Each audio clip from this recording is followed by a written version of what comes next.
नमस्कार मैत्रिणींनो, मी अश्विनी. माझ्या नवीन ब्लॉगमध्ये तुमचं सगळ्यांचं स्वागत आहे. चला, म्हणजे घरी माझ्या बहिणीकडे तिच्या नणंदबाईचं लग्न होतं.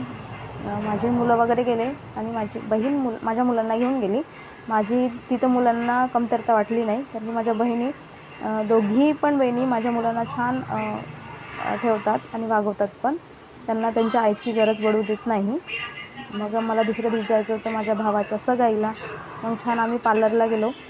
माझ्या भाचीचे केस छान वॉश करून घेतले. मुलीचे पण छान केस मी वॉश केले आणि मग माझे पण केस मी वॉश करून छान स्ट्रेट करून घेतले. मग अशा प्रकारे माझा झाला फायनल लुक तयार, बघू शकता. मग माझ्या भावाच्या कार्यक्रमाला गेलो आम्ही. हे माझे काकू आहे, तर माझ्या भावाची सगाई होती. आणि सगळे माझ्या सासरचे लोक आणि माझ्या माहेरचे लोक. म्हणजे हा व्हिडिओ टाकण्याचा उद्देश असा आहे की माझ्या सासरचे लोक आणि माझ्या माहेरचे लोक सगळे एकत्र आलेले आहे. कारण की इकडून पाहिलं तर हा माझा भाऊ आहे आणि यांच्याकडून माझ्या मिस्टराकडून बघितलं तर त्यांची बहीण आहे, त्यांच्या काकाची मुलगी आणि माझ्या काकाचा मुलगा. ह्या दोघांची सगाई आहे. बघा, सगळी माझी फॅमिली माहेरची.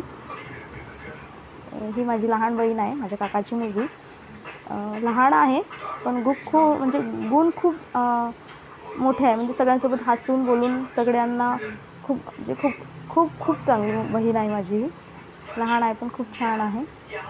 आणि मग ही माझी आत्या आहे, भंडाऱ्याला राहते. आम्ही सगळे मिळून एक फोटो पण शूट करून घेतला आहे. माझी माहेरची फॅमिली आणि ही माझी सासरची फॅमिली. तरी सासरच्या फॅमिलीमध्ये खूप लोक कमी दिसत आहे, तर खूप मोठी फॅमिली आहे. मग आम्ही दुसऱ्या दिवशी सकाळला आम्ही गेलो आहे केशला घाट. मुलं बघा किती खुश आहे. म्हणजे सगळेचा प्रोग्राम झाल्यानंतर दुसऱ्या दिवशी खूप म्हणजे पाहुणे होते. मग आम्ही केशला घाटला गेलो. किती म्हणजे संध्याकाळच्या टाईमला किती छान वातावरण. संध्याकाळी बघा, जंगलातलं वातावरण इतकं छान वाटत होतं मुलांना खेळण्यासाठी. मुलं छान त्या मंदिरामध्ये, केशला घाट हे मंदिर आहे, त्या मंदिरामध्ये आम्ही गेलो. मुलं त्यांच्या म्हणजे मुलांसाठी खेळण्यासाठी तिथं काहीच नव्हतं. पण ते पप्पाला म्हणत होते की पप्पा आम्हाला पार्कमध्ये घेऊन चला, म्हणून ते पप्पाच्या आणि पाया लागत होते दोघं पण. मग आम्ही केशला घाट वगैरे घुमून आल्यानंतर मग संध्याकाळी आम्हाला जायचं होतं माझ्या सासूरवाडीला जेवण करायला बोलवलं होतं आम्हाला. हे सगळी माझी सगळे पातळेश्वर मंदिरपाशी सगळे माझे सासू सासरे पण राहायचे आधी तिथे. पण माझ्या सासऱ्याचे भाऊ वगैरे तिथेच राहतात. आमचा छान वाडाच आहे, म्हणजे पूर्ण फॅमिली माझी तिथे राहते.